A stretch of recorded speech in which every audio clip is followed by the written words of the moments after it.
Estamos iniciando o programa Direito com Gabi. Hoje trataremos de um assunto muito importante, que é uma das mudanças do Código de Processo Civil de 2015, que trata da tutela antecipada requerida em caráter antecedente, que é conhecida como a melhor forma de se obter a justiça em tempo razoável, já que o procedimento ordinário é considerado lento. Por isso, o uso da técnica processual de uso da tutela antecipada é de suma importância para os operadores do direito, como também para a sociedade. Vamos agora ao quadro De Frente com o Especialista. Hoje no quadro De Frente com o Especialista, contamos com a presença do Dr. Jonathan, formado em Direito na Faculdade Pitágoras e mestre em Processo Civil, como também da Alexa das Dores, que estará aqui para contar sua situação em relação ao tema. A Alexa, ela é de Minas Gerais e procurou a nossa produção para estar relatando o seu caso e receber assessoria jurídica. Alexa, fique à vontade. Então, Gabi, eu estou passando por sérios problemas de coração e eu estou precisando de uma cirurgia. E eu pago o plano e ele simplesmente não cobra minha cirurgia. Vocês que nos assistem, fiquem atentos, porque isso pode estar acontecendo com um amigo, um familiar ou até mesmo com você e você não sabe como agir diante da situação. Dr. Jonathan, o que fazer diante dessa situação que a Alexa nos contou? Então, Gabi, nessa situação, ela pode requerer a tutela antecipada antecedente, que funciona de forma autônoma, ou seja, ela pode peticionar de forma sumarizada, de uma forma mais simples, pleiteando assim o seu direito para que possivelmente ela não venha a perder esse direito. Essa possibilidade que trouxe o CPC, ele privilegia o direito ameaço e, ao menos temporariamente, afasta um pouco o formalismo. Pessoal, nós já estamos recebendo em nossa fanpage no Instagram, @direitocomgabi, perguntas sobre o tema. Então fique à vontade, envie suas perguntas, que já nós estaremos tirando suas dúvidas, tá bom? Dr. Jonathan, você disse anteriormente que essa tutela, ela afasta momentaneamente o formalismo. Aí eu estava lembrando, quando você estava dizendo sobre isso, que é o que Fred Dias explica, que ele fala que essa tutela é uma forma de neutralizar os males do tempo, né? Porque imaginemos só, a pessoa ela precisa, assim como no caso da Alexa, de uma cirurgia com urgência, e ela ainda ter que esperar por todos os trâmites do processo, poderia trazer graves consequências, essa espera.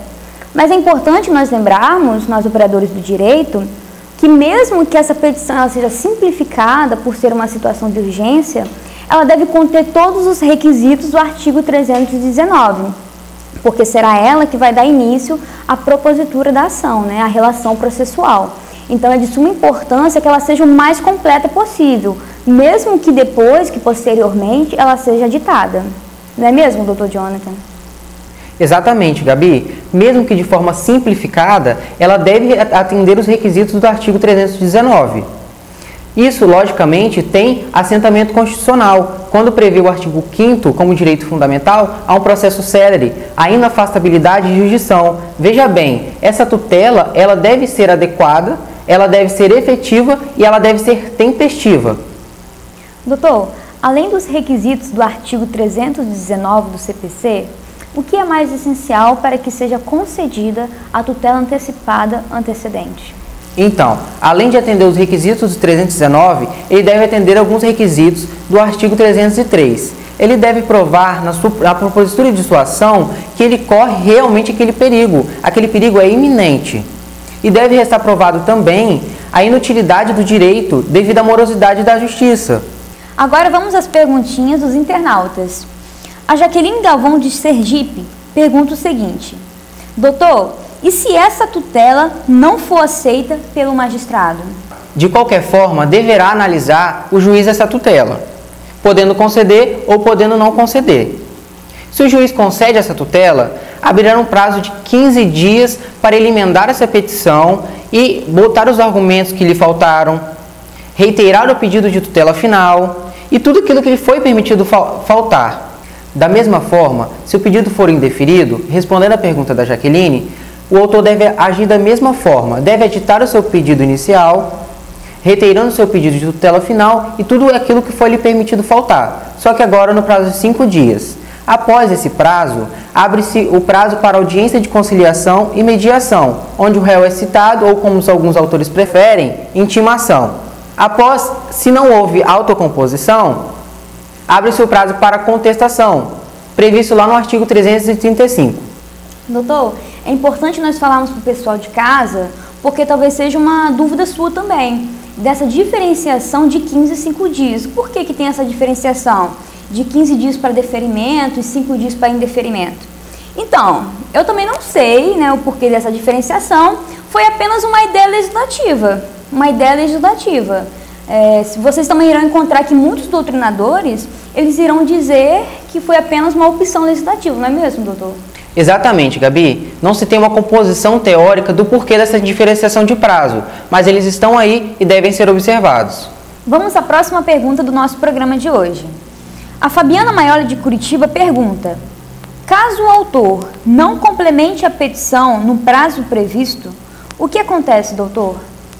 Então, respondendo à pergunta da Fabiana, essa conduta omissiva do autor importa no indeferimento da sua petição e logo após a extinção sem resolução do mérito, visto do ponto que ele manifestou o seu desinteresse tácito.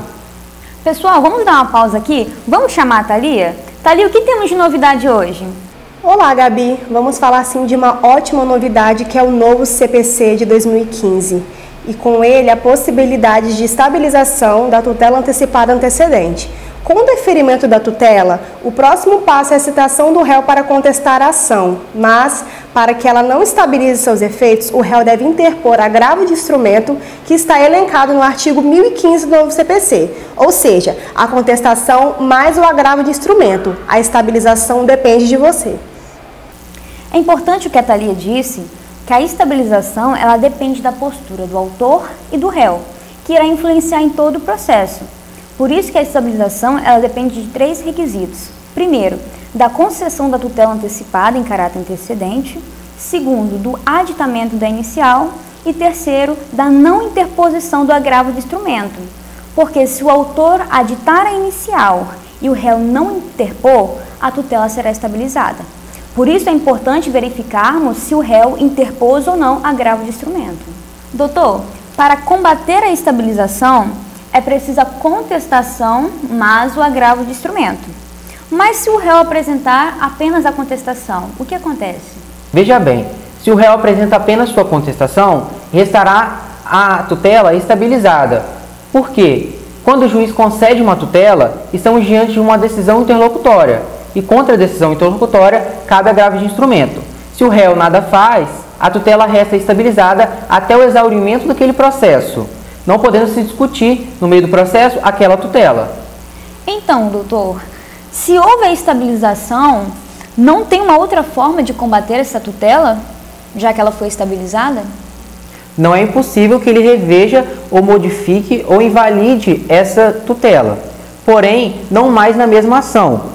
Pois veja bem, ele não interpôs o recurso, restou estável essa tutela e agora só vai restar uma ação revisional, que o CPC trouxe uma nova chance para esse réu tentar invalidar ou modificar ou reformar essa tutela. E tem o prazo de 2 anos decadencial. Se ele não faz novamente, é porque ele demonstra o desinteresse no combate àquela tutela. E aqui nós vamos ter o que chamam a doutrina de imutabilidade dos efeitos da tutela. Nós não podemos equiparar a uma coisa julgada, porque a coisa julgada pressupõe uma cognição exauriente. Aqui nós temos uma cognição sumária, mas após esse prazo de 2 anos, não se poderá falar em uma nova ação, visto que foi dada uma segunda chance para esse réu e ele não o fez. Eu vou dar um exemplo para que isso fique mais claro. Então imaginemos que a autora, representante do seu filho, entre com uma ação requerendo a tutela antecipada antecedente contra o então suposto pai, réu, e o juiz concede. Esse réu, então suposto pai, não combate essa tutela com agravo de instrumento. Resta estabilizada e também não faz no prazo de 2 anos e decai desse direito. Veja bem, nós vamos ter aqui a imutabilidade dos efeitos da tutela. Se posteriormente vier uma ação, por exemplo, foi ajuizada uma ação e restou provado que aquele não era o pai, mesmo assim, terá ele o dever alimentício daquela criança, pois veja bem, foi aberto 2 possibilidades para que ele combatesse aquela tutela e ele não fez. Quanto aos outros direitos daquele menor, por exemplo, o direito de sucessão, não entram nessa questão. Apenas o dever alimentício, a chamada pensão. Ele deverá sim pagar a pensão. Pessoal, tudo que nós falamos aqui é de suma importância para que vocês possam saber usar as técnicas processuais certas para adquirir o direito de vocês, como é no caso da Alexia, que nós sim estaremos dando assistência jurídica para ela, para que ela possa conseguir fazer a sua cirurgia. Dr. Jonathan, agradecemos a sua presença no programa de hoje, como também da Alexia, como nossa convidada especial, e de todos vocês que estão nos assistindo. Gostaria de fazer um agradecimento especial ao professor Ângelo Brunelli e aos alunos de Direito do 5º período matutino. Grande abraço e até o próximo programa. Lá vem ela, Maria Gabriela, Barbarella. Gente, tira uma foto de bastidores minha também, tá? Fica de joelho, Jonathan, melhor. Não é a rota, é só aquele azinho, entende? Gofado. É, gofado. Gofada da Gabriela, erro de gravação. Isso aí. Olá, estamos iniciando o programa de frente com Direito com Gabi. Eu sou mais bonita de perto, sabe? Mas pode colocar aí Pitágoras. É porque eu lembro. E eu estou correndo sérios riscos de morte. De urgência, todas as telas... Tá valendo. Ou como alguns autores preferem, Aonde, mano? Que isso? Você deu um susto nela. Tá valendo. ou com alguns...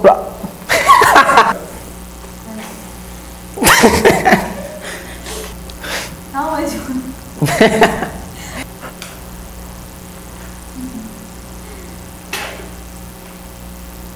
ou com os alguns... Aos outros...